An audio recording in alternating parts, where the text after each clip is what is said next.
토트넘 역대 최고 이적료 솔랑케 1100억 영입. 오버페이일까? 토트넘은 솔랑케가 절실하게 필요했다. 토트넘은 11일 한국 시간 SNS를 통해 본머스에서 토트넘으로 이적한 솔랑케와 토트넘 선수단이 인사하는 영상을 게재했다. 솔랑케는 토트넘 선수들과 악수와 포옹을 하며 첫인사를 했다. 주장 손흥민은 솔랑케를 보자 환영한다.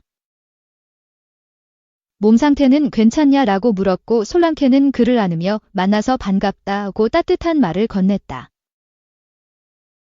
토트넘은 지난 10일 공식 홈페이지를 통해 본머스로부터 솔랑케 영입을 발표하게 돼 기쁘다며 솔랑케는 2030년까지 지속되는 계약에 합의했다고 영입을 발표했다.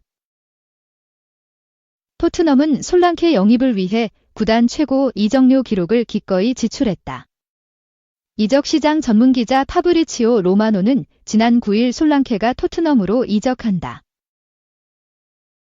추가금을 포함한 6,500만 파운드, 약 1,140억 원의 기록적인 이적료라며 이적 규모를 밝혔다.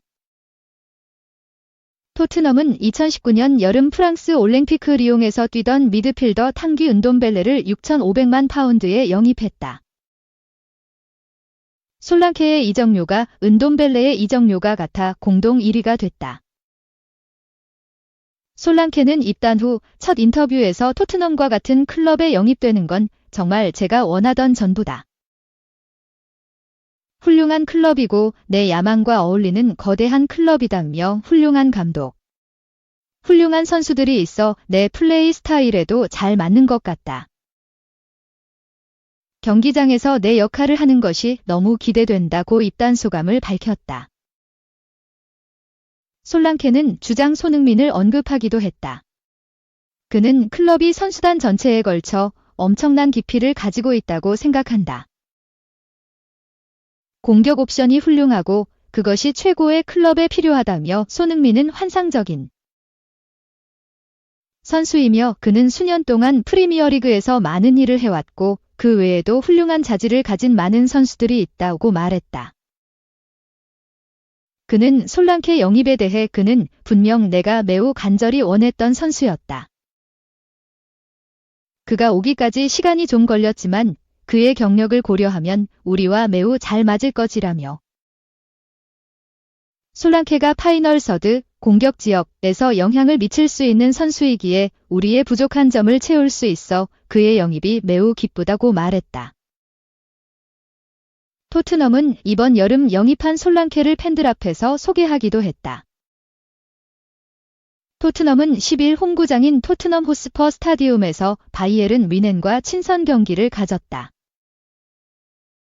경기 전 토트넘은 이번 여름 팀에 합류한 루카스 베리발, 아치 그레이, 솔랑케를 팬들 앞에서 첫인사를 하게 했다. 토트넘은 이번 여름 여러 포지션의 보강을 약속했다. 가장 시급한 포지션은 스트라이커였다. 지난 시즌 스트라이커로 출전한 히샬리송이 아쉬웠다. 히샬리송은 시즌 초반 득점포를 가동하지 못하며 주전에서 밀렸고 득점 페이스가 올라왔을 때는 부상으로 장기간 결장했다. 리그 11골을 넣었으나 그의 이적료가 1,000억 원이 넘는 것을 고려하며 부족한 활약이었다. 히샬리송의 빈자리는 주장 손흥민이 채웠다. 손흥민은 자신의 주 포지션인 왼쪽 윙어가 아닌 스트라이커에서 좋은 활약을 펼쳤다. 그는 36경기 중 23경기를 스트라이커로 출전. 14골과 5개의 도움을 올렸다. 하지만 시즌 막판에는 스트라이커 손흥민의 한계점이 보였다. 상대 수비가 손흥민에게 공간을 내주지 않자 손흥민은 고립되기 시작했고 토트넘의 공격도 무기력해졌다. 토트넘의 안지 포스테코글루 감독은 공격이 풀리지 않아 손흥민을 왼쪽 윙어로 바꿨고 손흥민이 살아나기 시작했다. 이 모습을 본 토트넘 팬들과 전문가들은 다음 시즌에도 손흥민을 왼쪽 윙어로 기용해야 한다고 주장했다. 손흥민도 왼쪽 윙어에서 자신이 있다고 했다. 하지만 토트넘의 스트라이커 영입은 더뎠다. 솔랑케를 포함해 브렌트퍼드의 아이반 토니, 페예노르트의 산티아고, 히메네스 등이 물망에 올랐으나 영입의 속도가 붙지 않았다. 토트넘은 그레이와 양민혁 등 유망주 영입에만 집중하는 모양이었다. 프리시즌에도 손흥민이 스트라이커로 출전해야 했다. 포스테코글루 감독은 스트라이커 손흥민의 득점이 나오지 않자 오른쪽 윙어인 데얀 쿨루세브스키를 스트라이커로 기용하기도 했다. 솔랑케는 프리시즌 동안 토트넘에서 한 경기도 뛰지 못했으나 일주일간 발을 맞추고 오는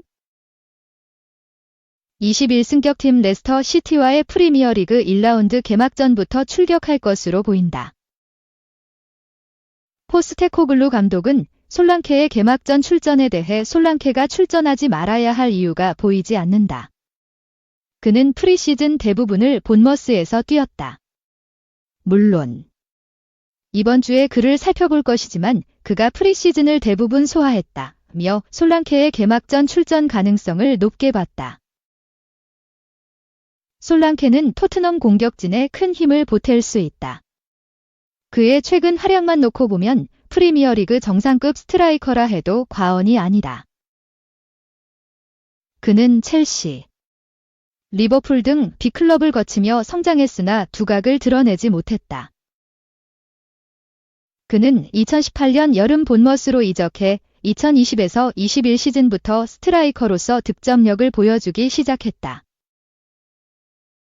솔랑케는 2021에서 22 시즌 잉글랜드 2부 리그에서 48경기 30골을 넣으며 본머스의 프리미어리그 승격을 이끌기도 했다.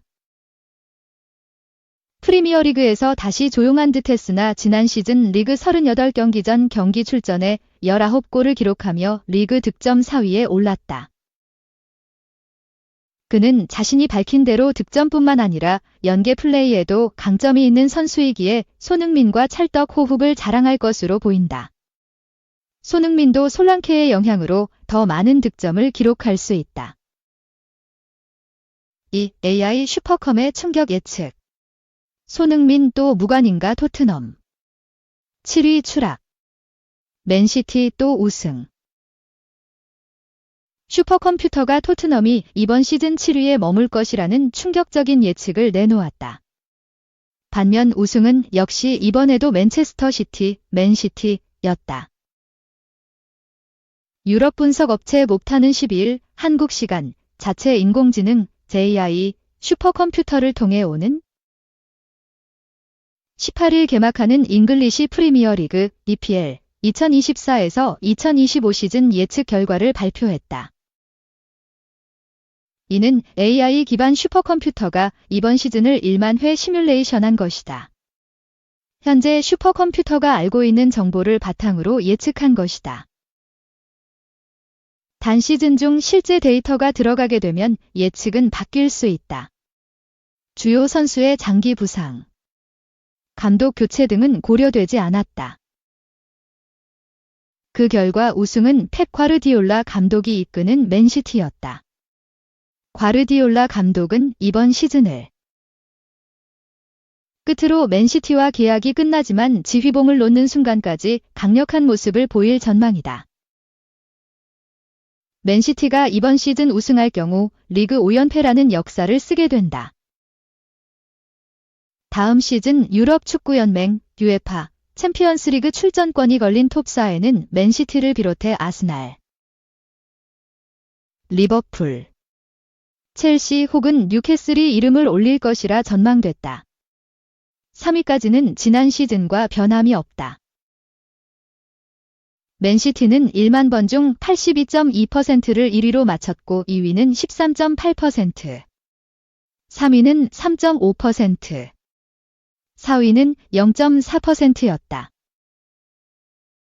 2위 아스날은 1위가 12.2%였으나 2위와 3위를 각각 48.8%, 26.8% 차지했다. 반면 지난 시즌 4위였던 아스톤 빌라는 8위까지 추락할 것으로 예상됐다.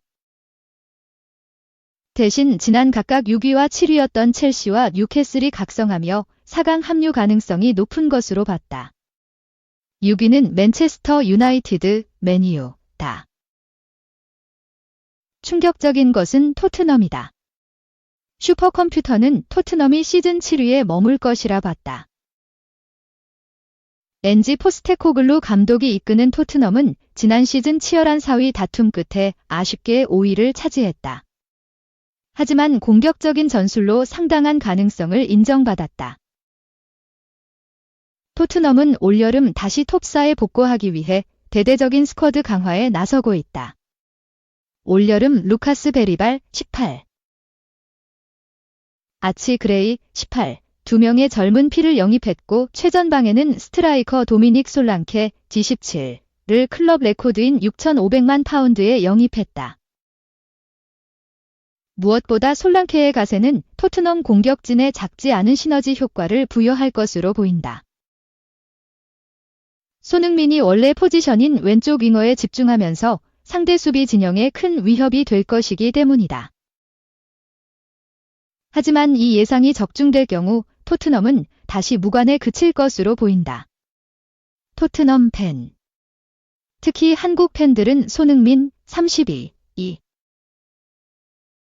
트로피 없이 또 한 시즌을 보내게 된다는 점에 아쉬움을 드러낼 것으로 보인다. 토트넘은 시뮬레이션 동안 1위를 차지한 적이 없었다. AI 슈퍼컴의 충격 예측. 손흥민 또 무관인가 토트넘. 7위 추락. 맨시티 또 우승. 또 하나 흥미로운 것은 시뮬레이션 과정에서 토트넘이 강등을 당하기도 했다는 점이다. 옵타는 토트넘, 맨유, 첼시 중 최소 한 팀이 73번의 시뮬레이션에서 챔피언십 기브리그으로 강등을 당했다고 전했다. 옵타는 8개의 다른 팀이 적어도 한 번 이상 프리미어리그 우승을 차지했다. 맨시티가 라이벌 맨유보다 더 자주 우승했다는 소식은 놀랍지 않다면서 맨시티, 아스날, 리버풀은 1만 번의 시뮬레이션 중 모두 강등을 피했다고 덧붙였다.